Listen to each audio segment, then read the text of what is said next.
All right. Well, good afternoon. Thank you for joining today's discussion on aligning capital and generating impact.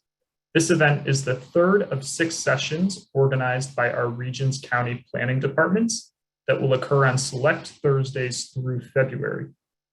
Our goal is to convene a diverse group of community stakeholders to learn about the Southern Tier's most pressing housing challenges. We hope these sessions will be informative, promote collaborative best practices, and facilitate equitable and sustainable solutions from across the Southern Tier. This series has been designed for municipal leaders, economic developers, planning professionals, and industry partners. However, we encourage all members of our community to register and join us in this conversation. I will enter in the chat the link to our industry summit page where you can view our upcoming sessions for the new year. Before we begin, please ensure your microphone or audio is on mute. During the panel discussion, if you have any questions, please type them in the chat box. I will monitor this throughout. We encourage active participation and also an environment that allows for respectful dialogue. I would now like to introduce our moderator, Shelley Johnson-Bennett, the Director of Planning for Delaware County. Shelley, thank you for volunteering to guide today's session. Thank you, Evan. Hello, everyone. Today's session will focus on financing housing projects, public grant opportunities, federal housing priorities, and public-private partnerships. First, let me introduce you to today's speakers. Today, we have Megan McDonald. Megan is the Deputy Commissioner of Planning and Sustainability for Tompkins County. Since joining the department in 2013, her work has focused on addressing housing challenges within the community, advancing sustainable practices and greenhouse gas emission reductions, and implementing comprehensive planning and community development efforts. Megan received a Master of Regional Planning from Cornell University and returned to Ithaca in 2009 to become Program Manager for the NSF-funded Institute for Computational Sustainability at Cornell. Her previous experience also includes advancing the protection of environmental and cultural resources through work with the National Park Service and private consulting firms, providing historic preservation and neighborhood planning services as a planner for the city of Raleigh, and teaching preservation planning courses at the University of Mary, Washington. Our second speaker is Lisa Puglisi. Lisa is the Buffalo Field Office Director for the U.S. Department of Housing and Urban Development. Lisa began her career with the Buffalo Head Office in 1990 in the Office of Housing. During that time, she was responsible for assuring the physical integrity and financial viability of insured, subsidized, and unsubsidized HUD multifamily projects, including the full scope of HUD programs. This included developing innovative and effective approaches to implementing the priorities of the Secretary, goals established by headquarters, and department regulations. Since then, she has held many roles, including Public Housing Director, where she was responsible for managing the efficient and effective coordination and accomplishment of planning, scoping, development, and operation of major multifamily insured and capital advance projects, and most recently as Field Office Director. She works in collaboration with the HUD program areas that oversee the 48 counties in upstate New York. And last but not least, we have James Karras. James is an adjunct lecturer in public policy at Harvard's Kennedy School of Government.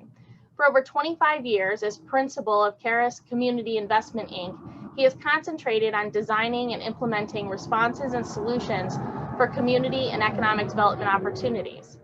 Jim is recognized nationally for the creation and expansion of over 50 development, financial institutions, and community investment initiatives.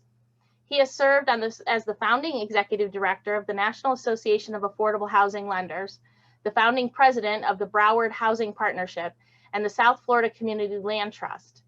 Prior to establishing his consulting business, he served as a community development advisor to the mayor of Boston and was the executive director of the Massachusetts Urban Reinvestment Advisory Group, where he was awarded the John Hay Whitney Fellowship.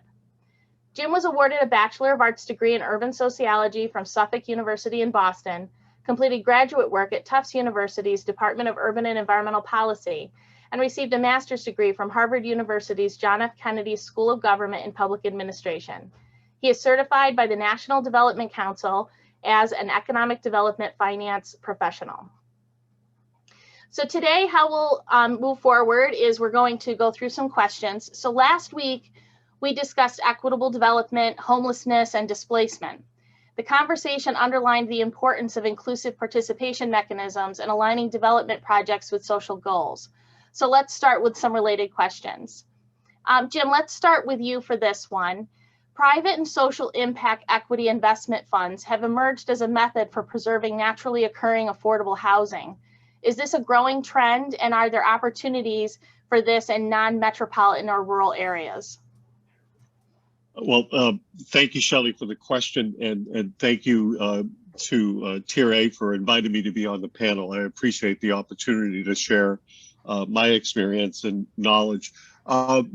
Relative to social impact investing for affordable housing, there's actually been I think we think that social impact investing is something that just recently has been created, and then particularly over the past couple of years post George Floyd. But reality is, relative to affordable housing and community development, there are private equity funds that have been created for the past 30 years, and we've called them double bottom line funds or triple bottom line funds. And what they do, and some are managed by nonprofit corporations, others are strictly for profit. And they come up with a set of values and criteria in terms of the types of projects that they want to invest in, or the types of areas that they want to invest in. And over the years, there have been over $20 billion in private investment has gone through these double bottom line and triple bottom line funds. When the triple bottom lines includes the issue of they want to invest not only in impact projects, but also sustainable projects as well. So these have become models for now private equity funds. And again, not surprisingly, given that it's the private sector, they come in all shapes and sizes. I think they're potentially a very valuable addition to the toolkit to finance affordable housing. However, I would raise some concerns about the nature of these funds, not because they're for profit, but understand they are for profit. That is their primary bottom line, if you will, as well as impact. And I recently was part of a session of a very large social impact investment fund, and I raised the issue of how they measure impact. And he kind of laughed and said, that's an academic construct. We don't measure, we know it when we see it. And immediately raises concerns to me. If you're not measuring impact, how do you know that you're making a difference? So yes, the answer to the question, the long-winded Shelley, they are a player. Yes, we should include them in the toolkit, but I would say proceed cautiously because of the pricing and the and potential depth to the second and third bottom line that these firms have. Everyone's going to be different. Very good, thank you. Lisa, the same question. Could you weigh in on that from HUD's perspective? Sure. Thank you for including me in on this today. So HUD's Office of Policy Research and Development, otherwise known as PD&R, has addressed this form of affordable housing, highlighting private developers and homeowners since rental income. So a good example of it is the Housing Partnership Equity Trust. They're a collaboration of 100 leading affordable housing and community development nonprofits and 12 of the nation's largest and most respected nonprofit developers of affordable multifamily housing. So they use the capital that's contributed by the institutional investors such as Charles Schwab, Citi, Morgan Stanley, along with the individual private impact investors to obtain, improve, and preserve the existing multifamily properties that are naturally occurring and affordable in the markets that are becoming more expensive. So these trusts seek out unsubsidized developments in these neighborhoods that have amenities and needs for the family successes such as Head Start programs, job centers, retails, and possibly public transit systems. So once they acquire the new development, they address the deferred maintenance issues that the previous owners may have neglected. Some of the flip side of this would be those that owners where the rental properties are at a lower price rate and may not be able to have some of the resources. So is this a growing trend? Well, I'm thinking it is, but I'm hoping these are here to stay, at least to help some of the areas with some economic development issues. Thank you. And Megan, would you like to weigh in on this as well? I'll say I don't have as much experience with these particular investment funds. I think we have seen locally in Tompkins County and working in county government more kind of a different model in terms of community land trusts operated by nonprofits and that sort of thing. Thank you. For our second question, Megan, I'm actually going to start with you on this. What innovative local funding initiatives have you seen communities implement? Perhaps we can start with the Tompkins County Community Housing Development Fund. Yeah, I'd be happy to, and thanks for having me today. So locally in Tompkins County in 2009, we launched the Community Housing Development Fund, also sometimes referred to as the Housing Fund. And that is a partnership between Tompkins County, the city of Ithaca, and Cornell University that welcomes other new partners. And I'll say in the last year and a half, we've added 2 associate members, the town of Dryden and the town of Ithaca as well. And so this program is meant to help with both the construction and rehabilitation of permanently affordable housing. And each of the partners contributes on an annual basis. We operate under a 6-year memorandum of understanding. So we are just entering our 3rd MOU due to the program's success.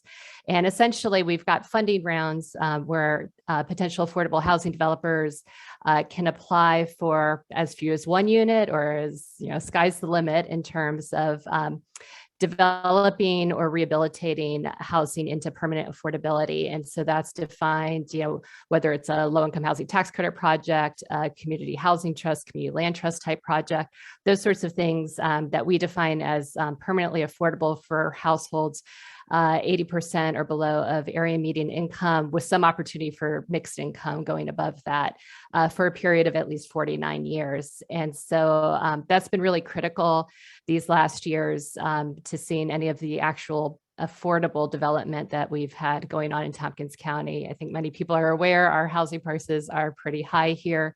We have a lot of in-commuters. And so this is, to date, we've committed about $5.4 million of local funds. And really what this does is leverage other funding sources, whether those be tax credits, other state programs, conventional financing, other grant programs. And so we've got that committed to about 802 units right now. I think around 600 of those are either built or under construction, with more in the pipeline. And so it's been, I think, really critical, both in terms of helping kind of the existing affordable housing developers we had locally, helping to encourage market rate developers to consider also building affordable housing or mixing that into their projects. And most importantly, I think really leveraging other funding sources that are out there. Thank you. Jim, would you like to weigh in on this with other possible examples of initiatives where communities have been able to implement local funding? Sure, and thank you for that description of your local housing development fund. I'm really pleased to hear about one, its existence, and 2, its actual operation. And if I can step back and just maybe look at this issue of what this looks like, a housing trust fund.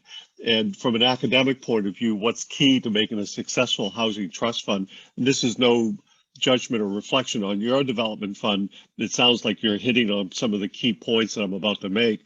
One is accountability and transparency. Is that many housing trust funds are created by government, and often we'd like to see that there is accountability to the local community, that all stakeholders are represented, and also there's transparency on how the trust fund is working.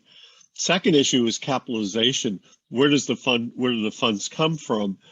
Is there a taxing source or some type of capitalization tool that's used? And can it be expanded? Are there other ways of capitalizing? Third is leveraging the fund. There are a lot of resources on the federal level, both HUD, U.S. Treasury Department, and others, where you can create your fund and, for instance, become a community development financial institution. And that would leverage other funds from the CDFI fund, a Treasury Department, But leverage is a key ingredient to think about is how do we grow this capital pool? Fourth is the target market. Who is it that we're trying to serve? I've been in a number of discussions and debates about the creation of these funds, and some often elected officials are saying, let's focus on the workforce, and that may go up to 120% of AMI, whereas other advocates would say, no, we have to focus on the most needy, very low income, people below 30% of area median income, and determining how much of your fund is going to go to different segments of the target market is certainly critical. And finally, what is it that you're offering those product terms, and how flexible are they, and how different are they from what the private market or mission-driven or public funds provide? So again, from what I heard, it sounds like your housing development fund is maturing in a positive fashion. But these are the key issues that I see with the over 700 trust funds that exist in the country that are constantly thinking about these issues of accountability, capitalization, leverage, target market, and product terms, and flexible product terms. Thank you. And Lisa, would you like to address any local funding initiatives and communities you've seen? Unfortunately, Shelley, I'm sorry, I don't have any knowledge in that area. That is fine. Starting with that, Lisa, then our next question, I'd like to go to you. In September, Secretary Fudge announced the House America Initiative. What is this, and how did this align with the Biden administration's national housing priorities? Oh, well, thank you for doing this. So House America, you know, it's HUD's all hands on deck effort to address the nation's homelessness crisis at a federal initiative, and which HUD is very much a big part of that. So what we're doing is we're inviting mayors, city and county leaders, tribal nation leaders, and governors as into a national partnership. So House America will utilize the historic investments that are provided through the American Rescue Plan to address the crisis of the homelessness through the House First approach. So there's few goals for that. So to rehouse, what we want to rehouse 100,000 households experiencing homelessness through Housing First approach, and to add at least 20,000 new units of affordable and supportive housing that address homelessness in the development pipeline by December 31st, 2022. So we're encouraging all of these communities to sign on for this with those two goals in mind. So we're asking the elected officials to establish the goals in their community. We'll provide technical assistance and guidance to them in order for everybody to achieve these goals. And then through the American Rescue Plan, the communities will have the historic housing resources, such as the emergency housing vouchers. New York State received alone almost 10,000 in emergency housing vouchers. There's $5 billion in home grants that are going to be provided through this. New York received $4.64 million in home grants. So it also provided $350 million in state and local recovery funds. So we are a big part of this, and we're hoping that we have the money and the resources available to allow the communities to continue with this. That is great news, Lisa. Thank you very much for that. Jim, would you like to weigh in on this or ask any questions or add any additional information you may have? No, I think Lisa did a well-detailed and very informed update. My only comment is I'm particularly excited by HUD having more resources, because quite frankly, the only way we're going to address affordable housing is that all hands on deck with all the capital resources, i.e. money and funding to really address this issue. So I welcome the new initiative. Great, thank you. And Megan, is there anything you wanted to add to this before we move to the next question? No, I'm just looking forward to the rollout. And I'll just note, since it's the case in Tompkins County and many places where we have communities that are split with an entitlement, HUD entitlement community and a surrounding non-entitlement area, it's great when things are coordinated. Great, thank you to all of you. Jim, I'd like to start with you on this. Certain place-based development programs can be used to support housing projects such as opportunity zones, low-income housing tax credits, new market tax credits, and historic tax credits. Which programs have been most effective, and are there others? Sure. Thank you. And last year, Evan had reached out to me in the course that I teach on financing community and economic development. And this question that you just asked me takes 13 weeks and over 30 hours of classroom instruction to answer because we look at all of these funding tools and others in terms of supporting housing projects. Opportunity zone funds, which I think many know about, have been a great addition to the toolkit. We know that opportunity zone fund investments can be used in opportunity zones, which are low-income areas designated by the governor of the state. However, often they go for market rate housing, in some communities for luxury housing. But we did a research project 2 years ago, and just in the first year alone, we uncovered over 30 projects nationally that were opportunity zone funds were part of the capital stack for affordable and workforce housing, and in combination with low-income housing tax credits, which is the most important tool that provides for rental affordable housing. More units are created by low-income housing tax credits than any other programs. New market tax credits and historic tax credits. And often when you look at a capital stack, the layering of capital for affordable housing projects, you'll see easily 6, 8, 10 sources of capital that go into these funds, including trust funds that we just talked about in the previous question. I spoke to a representative of the Federal Home Loan Bank of New York yesterday. They have an affordable housing program, which can be very effective and part of the toolkit, as well as the state of New York has a number of state programs that are unique to your state in terms of being part of that capital stack. So it's incumbent upon, particularly the public sector, to make sure you have the expertise that understands all of these programs and can guide mission-driven developers like nonprofits and for-profit developers on the utilization of all these tools, because unless you take my course, it's going to be overwhelming in terms of trying to understand all of these tools. Thank you, Jim, for that insight.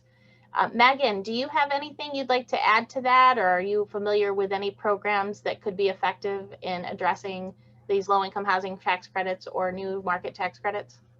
Yeah, I'll say locally, we've probably seen the most use of the low-income housing tax credit program, primarily the 9% tax credits, and that's where our local community housing development fund has been very effective. When you're committing local dollars at a certain level, that helps with competitiveness of applications. We're also, good news, bad news is our rents are at such a level that it's becoming more possible to work on 4% low-income housing tax credit, the bond deals here as well, although we haven't had as many of those historically. I will say everything Jim just said highlights where you have knowledgeable affordable housing development partners out there. They can be critical. Our local program would have no success if we didn't have the developers capable of working with all that capital stacking, all the different processes and applications to the different agencies they're seeking that funding and willing, frankly, to take on the projects. And so I think that's where kind of having those relationships and realizing that most of our, especially I think in the Southern tier, most of our development is going to come from, developers that are operating in New York and in the region. It's pretty rare to see out-of-state folks coming in and diving into all of those processes. So even if it's a nonprofit undertaking a first-time project where they can have a knowledgeable partner that kind of knows about all of these processes and the capital sources and things like that, it's a really critical piece of success. We've seen even very sophisticated market rate developers struggle in the affordable housing development side if they don't have, some of that partnership and expertise on their team. Great, thank you, Megan, for that. Moving on to the next question, Lisa, what grant programs are available through HUD? What are the eligibility requirements, core goals, and housing or people objectives of the Choice Neighborhood Planning Program? Okay, great. Well, I'm glad you asked about this because the Choice Neighborhood Program is a really great initiative that we have. So it enables everybody to leverage different public and private dollars that is actually supported locally and addresses the needs of a struggling neighborhood that has either distressed public housing or some sort of HUD-assisted housing in it as the approach to transform an entire neighborhood. So through that, there's a lot of folks that are and partners that are involved. So it's local leaders, residents, stakeholders. Some of those include like the public housing authorities, cities, schools, policing, private businesses, nonprofits. Those also add to the challenges sometimes that surround these neighborhoods. So the program helps those communities transform the neighborhoods by revitalizing those severely distressed neighborhoods and or assisted in affordable housing. It's a catalyst in critical improvements to the neighborhood, including the vacant properties, housing, business services, and the schools. So the eligibility for those programs, obviously that comes out of a NOFA that's available. And in the 2021 NOFA, the eligible applicants are county, city, township governments, Native American federal recognized tribal governments, public housing authorities, Indian housing authorities, nonprofits having a 501c3 status with the IRS, and other than institutions of higher education. So there's 3 key eligible criterias for the Choice Neighborhood funding. The PHA has to be troubled, the eligible target housing, so each applicant must focus on the revitalization of at least one severely distressed public and or assisted housing project, and the eligible neighborhood. So it's got to be located in a neighborhood with at least 20% of the residents are estimated to be in poverty or have extremely low income based on the most recent data collected by the census. So in addition to those requirements, an applicant must be an eligible entity, and the application must also demonstrate the proposal targets on an eligible housing project localized in the eligible neighborhood. So in our jurisdiction in the 48 counties, we have had one housing authority that has actually received a participation grant on it. And we have unfortunately not had any of our housing authorities or neighborhoods actually receive an implementation grant. It's a highly competitive grant. And in 2021, only 9 of the applicants were actually funded across the entire country. But it is a great resource that is available for any distressed neighborhood to work collaboratively together in order to work and make these grants feasible and get approved. It's the collaboration of everyone putting it together to make the application as good as best as possible in order to get the monies that is available. That's great, Lisa. Thank you. Jim, would you like to weigh in on this conversation? Just very quickly, and thank you again to Lisa for the details on really what is a fabulous initiative. The bottom line, for this session, the bottom line of Choice Neighborhoods, it's not funded to any degree that really could be a meaningful scale. As Lisa indicated, 9 and often as few as 6 or 7 projects a year get funded, and it is extremely competitive, as she indicated. And I've been involved with 2 Choice Neighborhood applications, and I think the success, one of the key issues of success, is this inclusive process of community engagement and bringing in all the stakeholders in a meaningful manner.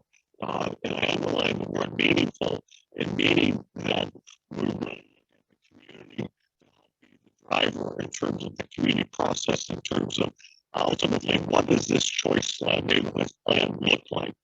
So providing evidence of a very inclusive bottom-up approach, I think it's going to serve you well if you're competing for Choice Neighborhoods, and hopefully in future years it's better funded than it has been. Thank you, Jim. Megan, is there anything you'd like to add to this before we move to the next question? No, but thank you. So for the next one, we're actually going to start with Jim again. How important are public-private partnerships in housing developments? How can municipal officials, planners, and economic developers strengthen these partnerships?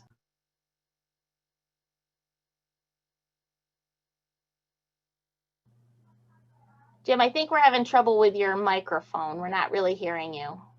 It helps if I unmute. I apologize, Shelley. It's a great question, and thank you for asking. They're not only helpful, they're essential to address affordable housing issues. The United States is one of the few industrial countries in the world that does not have a national housing policy. We haven't had a national housing policy since 1949, in the Housing Act of 1949. Most of these countries pay for 100% of affordable housing, and many of these countries it's called social housing. We moved away from that model over 40 years ago, where we were funding public housing agencies 100% to create affordable housing. We don't do that any longer. I don't say that's right or wrong. It's just a fact. So by default, our federal policy is to rely on public-private partnerships in the broadest definition of that term.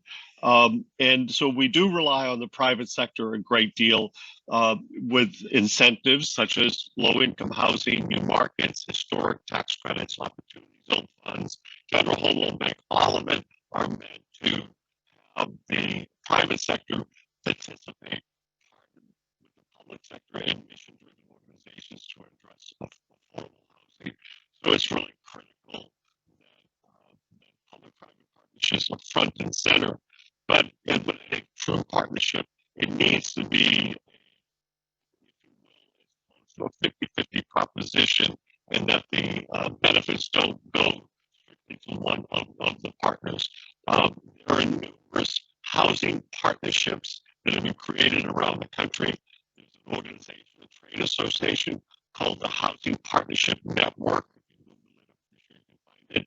And it will show you numerous examples of formalized, organized public-private partnerships that drive affordable housing preservation and development in communities across the United States.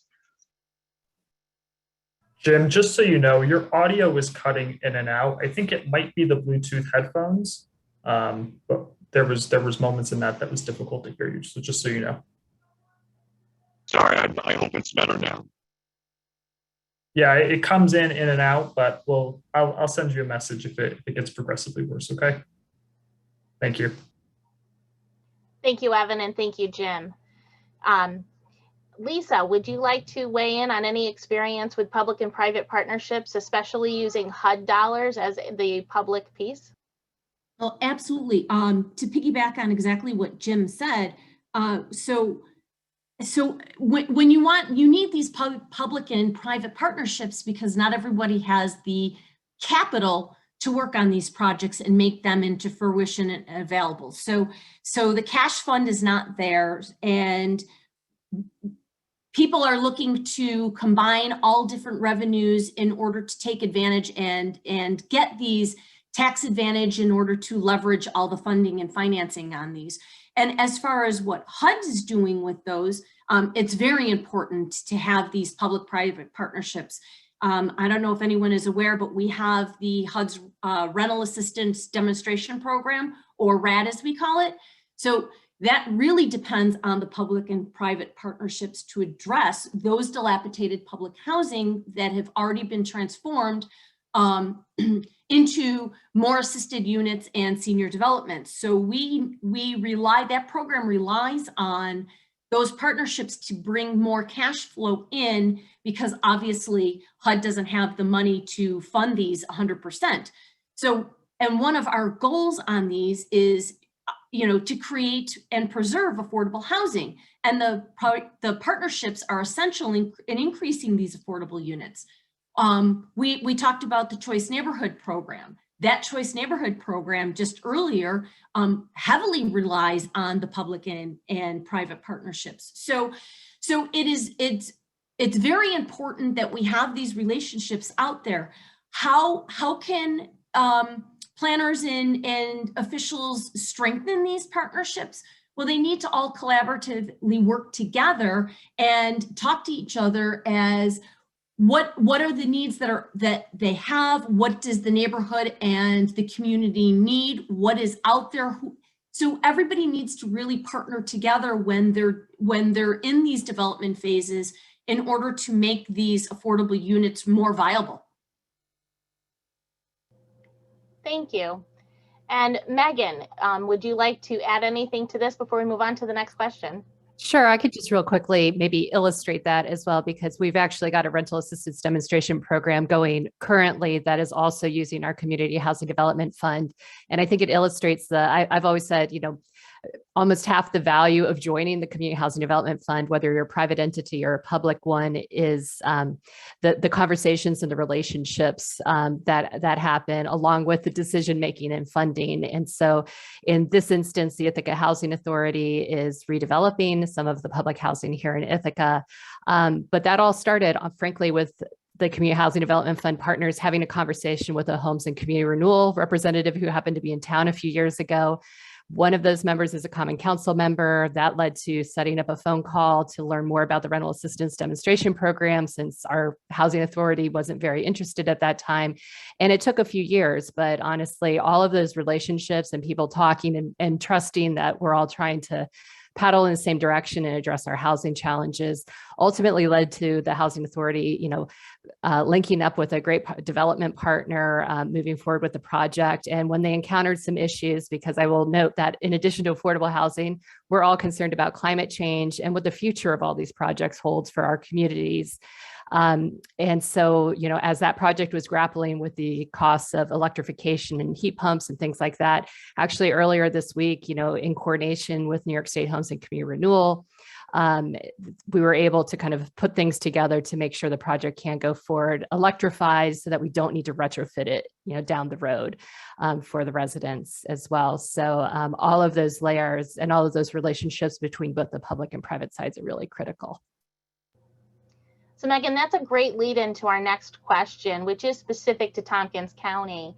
The median home price in Tompkins County increased by 11% between 2019 and 2020. Tompkins County has considered using county-owned property on Sears Street for affordable housing. What is the status of that project, and is part of the larger effort by the county to address community housing challenges? It's certainly part and parcel of our legislature's concern about housing affordability in the county. We have long had a lot of in-commuters and are continuing to see an increase in in-commuters. I know probably affecting a lot of the communities on this call today, as we don't have the housing supply and the price points to serve a lot of the people that would like to live and work here. And so in terms of Sears Street, the county a couple years ago had purchased a property that we were looking to build our new county office building on. Part of it backs onto a very small street, almost an alley, that had houses torn down, and it would make sense to fill that in with affordable housing. There's clearly delays with the pandemic and other things in terms of what the county is doing moving forward with the part of the property that fronts onto another street. But on the residential side, the legislature just this month declared that strip of the property no longer needed for public use and designated a preferred developer, Ithaca Neighborhood Housing Services, to go forward with. We'll divide the property. They'll be purchasing it, and the plan is to build 4 permanently affordable for-sale homes that will be placed in their community housing trust, which ensures permanent affordability down the road. It's a small, 4 houses, 4 households. It's a small step, but it's literally across the street from my building, and it's just one piece of what the county's trying to do to walk the walk, since we don't really have a lot of property to develop that's within our control. That's tremendous. Thank you, Megan, for that insight.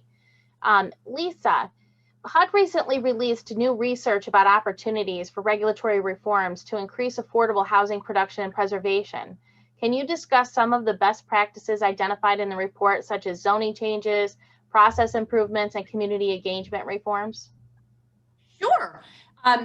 So the latest research on that was pursued by state and local governments to remove those regulatory barriers that surround affordable housing and increase the housing supply. So the Biden administration announced a series of steps geared toward increasing the affordable housing. So in order for them to do that, HUD is committed to increasing and preserving the national affordable housing supply. So our research made it clear that there is a support at the state and local level to improve these housing units and through the Build Back Better agenda. So some of the research that was done was to highlight some of the tools that are available to assist them. And most of them are the grant opportunities. So there's jurisdictions that are seeking to increase the supply of affordable housing in their communities. We're trying to streamline it to make it clear that the zoning reform program is easier to get through.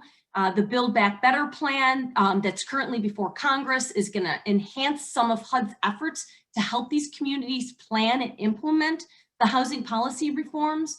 The study also does the impact of those reforms, and it looks at the effective approaches to how community engagement is looked at in here, and can clear some of these boundaries and these restrictions that are out there.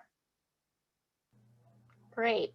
Jim, would you have any insight onto the same question in regards to best practices that are identified in the report, such as the zoning changes, process improvement, and community engagement reforms? I'm going to put in the chat a report that we worked on 2 years ago in South Florida in terms of some recommendations on zoning changes. Clearly, these are different markets, South Florida and where you are in New York, but there are some things that I think that are common to many communities across the country. So I'm going to put that in the chat. So if anybody wants to take a look at it, can. But I also want to mention that I've been doing some research on accessory dwelling units, and it's another way that many communities are beginning to address zoning changes that will allow single-family communities to have accessory dwelling units. It can certainly be another strategy in terms of increasing affordable housing supply, especially from an affordability basis. So there's been a lot of research done on ADUs. And another Urban Land Institute report will be released probably next month, and I'll be glad to share it with Evan, that will discuss ADU financing and how that works. That's great. Thank you, Jim. And Megan, do you have anything to contribute to this, especially in light of Tompkins County's initiatives with community land use challenges and some of the development that's been done that we're familiar with, like your tiny house production? Yeah, I'll say this is reminding me of an effort the county pursued a few years ago. Of course, counties don't have land use authority, although we try to assist our municipalities as is welcomed, and we can. And a few years ago, we worked in concert with the Incremental Development Alliance on sort of the missing middle incremental development piece, because we know, there's kind of a big span between a single family house and the typical low income housing tax credit project. Some of the large, student oriented apartment buildings and things we have being developed here, all the things in the middle, and things that work better for infill in a lot of our villages and hamlets and other neighborhoods.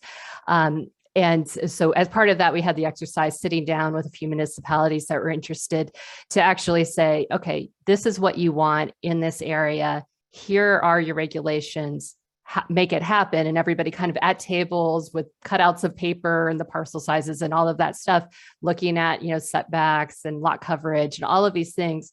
And I think getting a better understanding, even people that might be on a BZA, of like, what's the reality that somebody trying to actually build what the community thinks it wants, what the regulatory barriers may be, to try to get those with land use control thinking about how you can remove barriers and make sure the easiest thing to do are the things that you actually want and need, and the hard things are the things that aren't as appropriate in your community. So I think this is a great effort and glad to hear it moving forward. Great, thank you, Megan. Staying with you, Megan, the Urban Land Institute released a report indicating that improving broadband access can reduce inequality and increase property values. With the Infrastructure Investment and Jobs Act now law and the Build Back Better Act under consideration, how can communities prepare for this opportunity to address persistent challenges? And why is it the understanding the intersection of these issues is important at the local or regional level? Well, and I will say this is one area. We've got Jen Gregory on the call today, and we're really grateful for that, the Southern Tier 8, all the coordination and guidance, because I will say as land use planners, we were not broadband experts going into some of these efforts.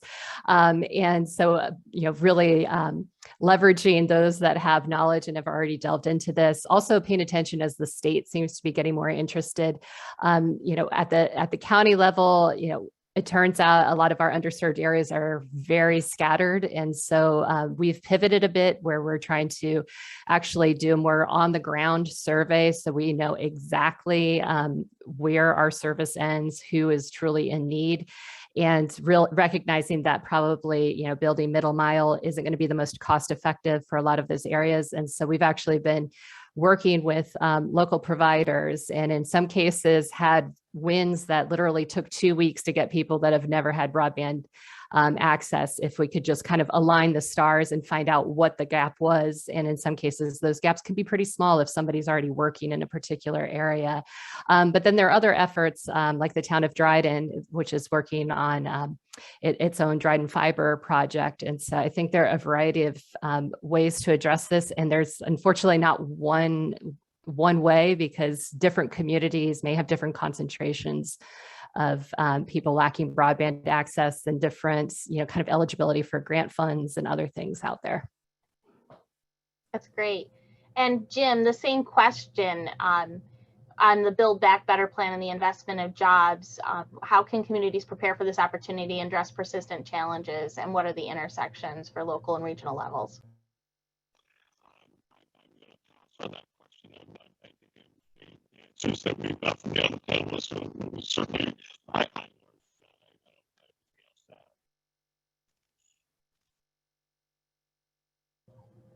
Thanks, Jim. Again, you're cutting in and out, so it was a little hard to hear you that time. And Lisa, the same question. How would you address this? Sure. So I think everybody's aware that the infrastructure bill that Congress just recently signed will bring $1 billion in funding just to New York alone. And the Build Back Better Act devotes about $1 million to the broadband affordability and accessibility. So these are funded through the National Telecommunications and Information Administration and the FCC. But HUD took action on this many years ago and created and worked with Connect Home USA. So Connect Home is a movement to bridge the digital divide for HUD-assisted residents in the US under a national nonprofit group called Everyone On. So Connect Home creates the platform so for community leaders and local governments, nonprofit organizations, to join together to produce locally tailored solutions for the narrowing digital divide that's out there. The stakeholders, they get specific commitments to provide free or low cost broadband access, devices. It extends affordable access to the low income families, ensuring that they have high speed internet, especially for those children from their classrooms back to their home, which in today's element that we're in the pandemic, a lot of these kids are doing hybrid and or remote learning. So it's very important that we ensure that the affordable homes also have the same capacity as the high-speed internet.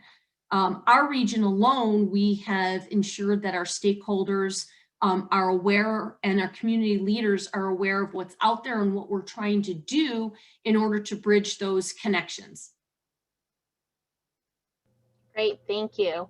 That's the end of our questions that were prepared and submitted in advance.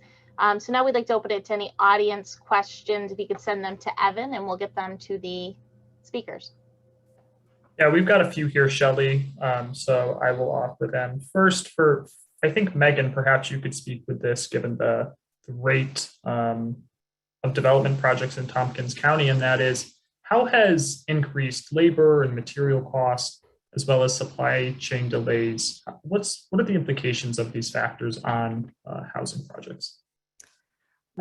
It's definitely impacting basically every project at this point, market rate or affordable, and it's creating real gaps. We have, projects, that already have a tax credit award. We have market rate projects, coming back to our IDA. I think everybody is really struggling. I think it's a challenge for the region too, in terms of our construction labor force as well as materials.